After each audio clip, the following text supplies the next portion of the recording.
জলপ্রপাত কোনো উঁচু অংশ থেকে নিচের দিকে নেমে আসা জলপ্রবাহকে বলা হয় জলপ্রপাত বলা হয়। জলপ্রপাত সৃষ্টি হয় পর্যায়ক্রমে যদি কঠিন শিলা ও নরম শিলাগুলো অবস্থান করে, তাহলে বৈষম্যমূলক ক্ষয়কার্যের ফলে নরম শিলা ক্ষয়িত হয় এবং কঠিন শিলা ক্ষয়িত হয় না। এর ফলে জলরাশি তার উপর দিয়ে প্রবাহিত হওয়ার ফলে জলপ্রপাত সৃষ্টি হয়।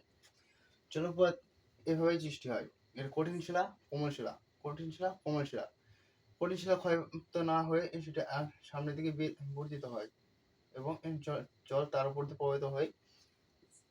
দিয়ে প্রবাহিত হয়ে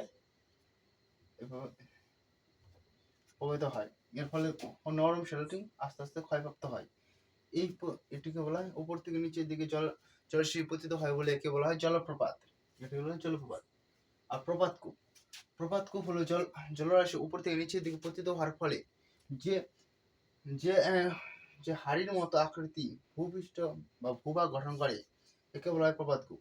এবং উপর থেকে নিচের দিকে জলরাশি পতিত হওয়ার সাথে সাথে তার সাথে থাকে নুড়ি, কাকড়, বালি এসব প্রভৃতি থাকার ফলে সে প্রস্তরমণ্ডল নরম শিলার উপর আঘাত করার ফলে তার আকৃতি অনেকটা হাড়ির মতো হয়ে যায়, অনেকটা হাড়ির প্রকৃতি হয়ে পড়ে জলরাশি ফলে সেখানে জলরাশি ঘুরতে থাকে। এই হাড়ির মতো আকৃতি হয়, এটি হলো প্রপাতকূপ। এটাই